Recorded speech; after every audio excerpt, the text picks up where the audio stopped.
we definitely do a lot of virtual showings. And Yeah. so what that typically looks like is literally getting down on your hands and knees and like showing baseboards with the phone and showing Amazing. windowsills. And we become a lot more hypercritical when we're doing a virtual showing than we ever would be in person, just because I never want to be responsible for Exactly. I was somebody's going to say, I appreciate buyer's that so remorse. much, right? Because like you want to point everything out. Like you definitely want to find something for them which works. And then, everyone's like yes and no list is really different.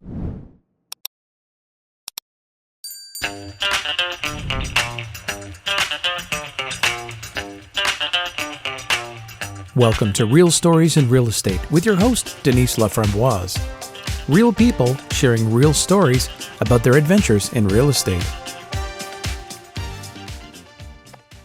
Welcome to Real Stories in Real Estate. I'm your host today, Nicolee Evans from Laframboisemortgage.ca.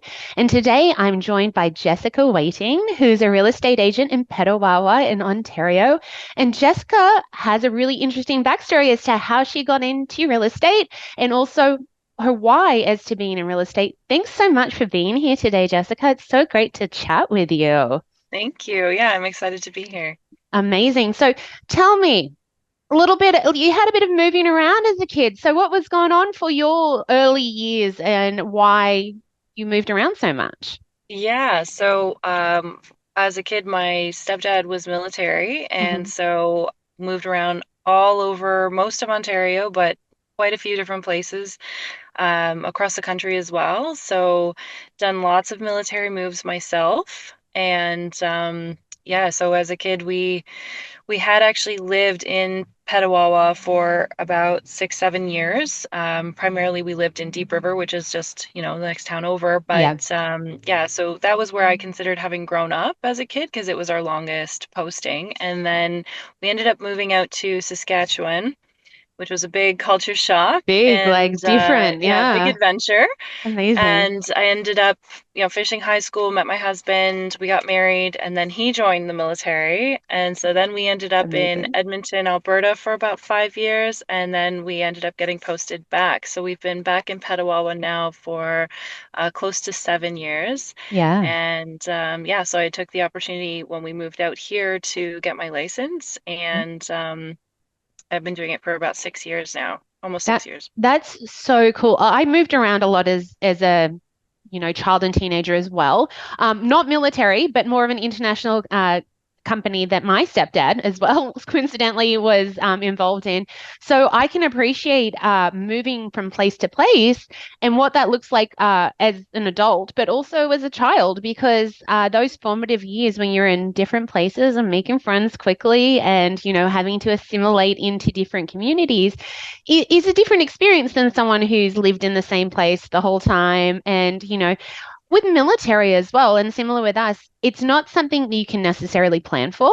Is that kind of correct, Jess? Yeah. Yeah, Yeah. yeah. There's a lot of postings where they have lots of notice and they know it's coming. Maybe they Okay. know they're getting a promotion and things like that, but there are plenty where it's a big surprise. And a Yeah. lot of times they don't know where they're going. They pick their top three like preferred locations Okay. and the military decides. So Yeah. I guess there's a you lot of unexpected.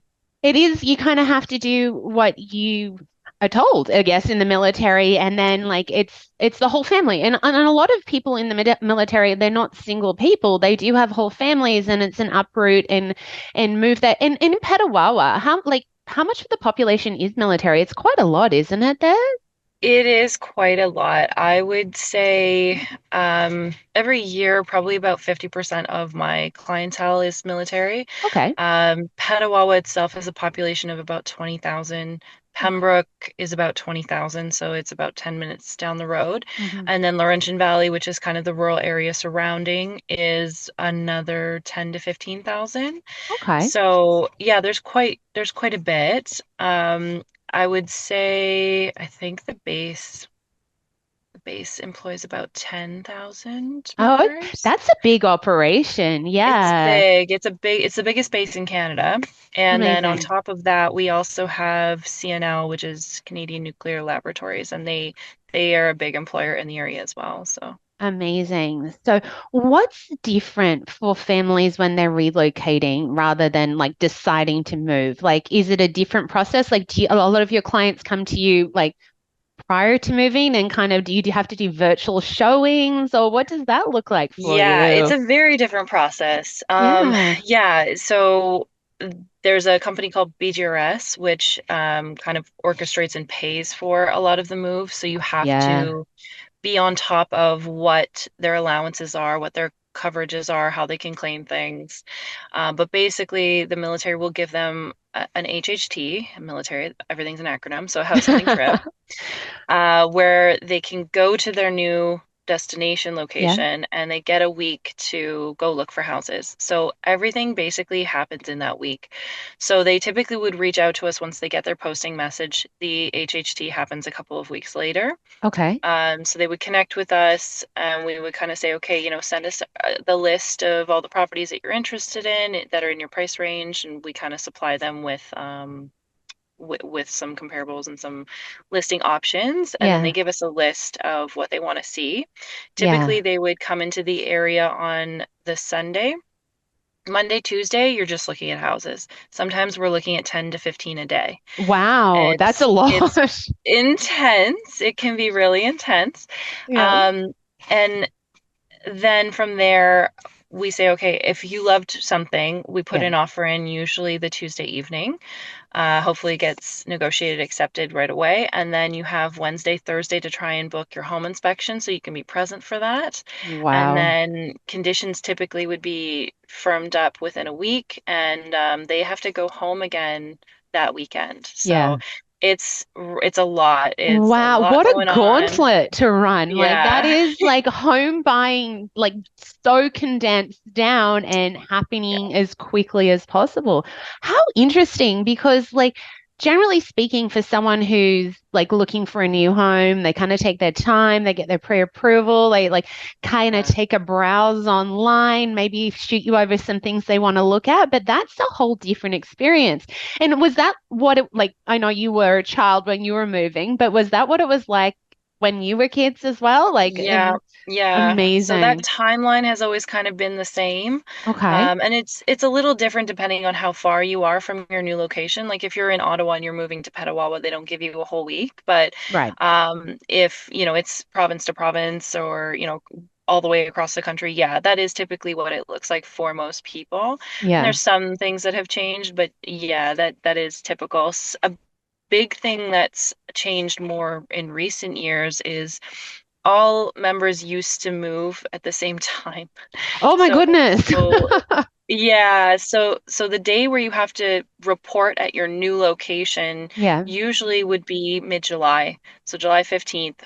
And so everyone would be trying to move beginning of July to the end of July, somewhere in there. They have about 30 days before or after that they can adjust. Okay. And so for us, posting season and our selling season locally Yeah. pretty much line up because postings start to get cut or given out, Yeah. I would say like mid to late March. Okay. And so anywhere from there until like the end of July is our selling season. So all the listings typically come up from like April, May, June.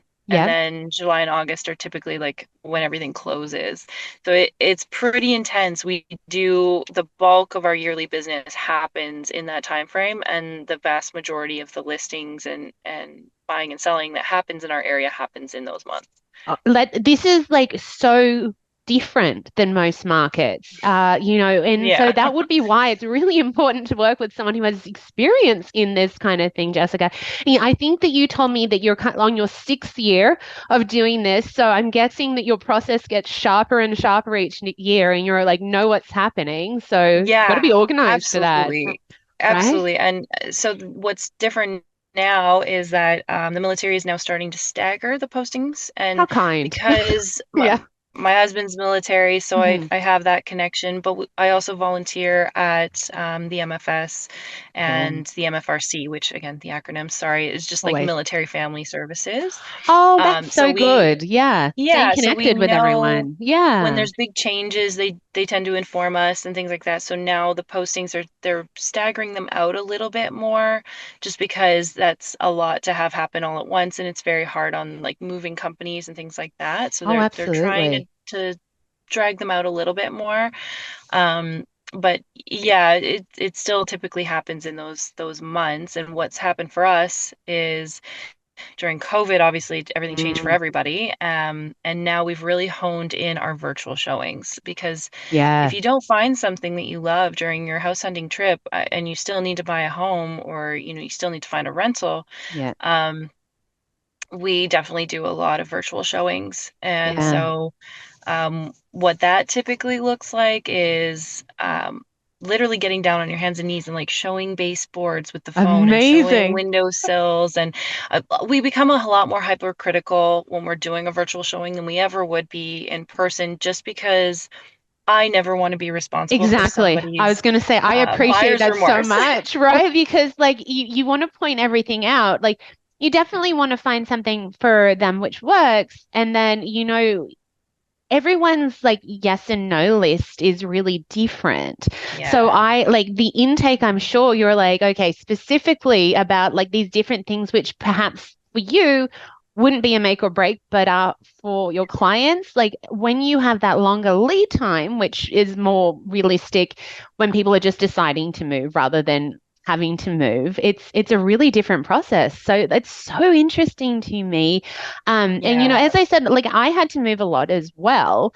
And similar kind of concepts, but not the timeline wasn't as tight as that. And like I guess with private companies, like we were able to go and stay in a hotel for an extended length of time, which it's just not the case with the military. Like, there's yeah. not all that budget and things. That's so interesting. I have a really weird random question. Where was your favorite place to live when you were Oh, young? Ooh, I know, like when I left was field. young, Yeah. my favorite place to live when I was young Yeah. was when we lived in Deep River, Cool. just because it was the longest I had lived anywhere. So we lived there Yeah. for about 6 years in Deep River, 1 year in Pettawawa, and I was able to finally set down roots, which I had never had previous to that. So Yeah. before that, all of our postings were like 2, 3 years, so they Yeah. were really short. So it was my favorite for that reason, but also we have really nice beaches here. We have Amazing. what we call outdoor tourism. So there's lots of municipally maintained trails through the woods, and a lot of them connect down to the beaches, and the beaches are really fine sand. And it's just, yeah, it's a safe place to raise your kids. Like you don't have, like, lots of people don't lock their houses or doors. Oh my um, goodness.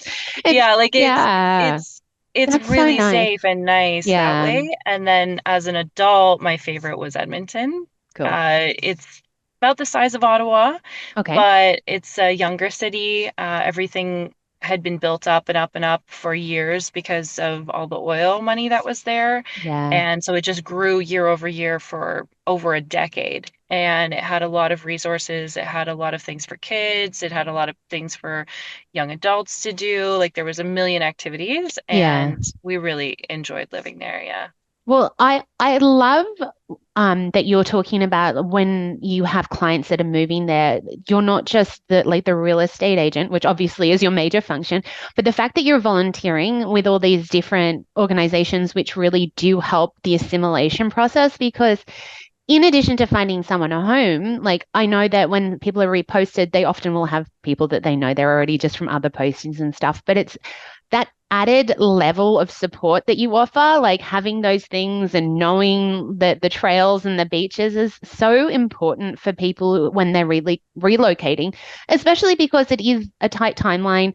And when families relocate, like all the schools, like all the different Yeah. resources, like the early years, all of those different pieces, which you can help your clients like really get into the community that way and like that's invaluable as a real estate agent and as a like resident locally. So that's Yeah, awesome. well, and absolutely. And there's lots of people that come here that don't know anyone, and typically don't have family nearby. There's very, very support, and it's hard to get comfortable in a new place, especially if you're moving from across the country. It can feel very isolating. And we do have lots of people that come from more rural locations, and so they're happy to have, more support and more options. But there are also lots of people that come from larger urban centers, and sometimes they struggle with finding a sense of community or a belonging. And so it's nice to really have our municipalities all work really closely together with the base. So we have a lot of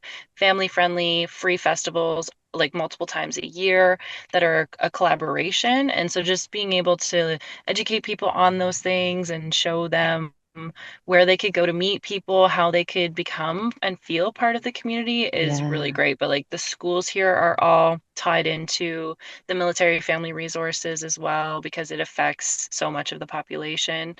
And so there's lots of supports for kids. There's lots of supports for adults that don't have kids, which is, I think, becoming more of a common thing, which there wasn't a lot of before. And so, yeah, you need to know these things because it comes up a lot. Absolutely. Yeah. And and again, that's the same as moving anywhere. And I love that you have covered the fact that it is a lot of military there, but there's a lot of people who just live there because it's a beautiful place and they can take advantage of a lot of your resourcing and your knowledge as well. From the perspective, because mortgage broker, for people who are in the military and relocating quickly, like when we do all of that, there's a lot of different allowances that the military has and different rebates and covering and things like that. And that's something that we work with as well. I'm obviously not as enmeshed in the military community as Jessica, but we're always happy to work with different clients who are in the military and know about land transfer tax rebates or covering things by the military. Closing costs are often covered by the military. So it is a different and unique process for people who are being relocated. It also is from our perspective, military income is easy to work with because it's pretty guaranteed and consistent. So we love working with people who are in the military as well and can work on tight timelines. So would love to like Jessica and I would love to work with anyone who is looking to relocate or just looking for a new place in that area. And I love your story, Jess. So thank you so much for sharing with us because I think that when people move frequently, it is a different process. And sometimes people are like, I've done this so many times, I'm on it. But a new location is always good to have that person in your corner. And I'm so glad that you are there for the people relocating to Pettawawa.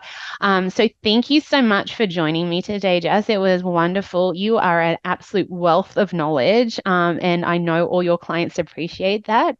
So thank you so much for being here. Thank you so much for having me. Pleasure. Wonderful. So that's Real Stories in Real Estate for today.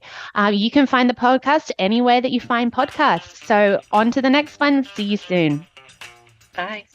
Bye.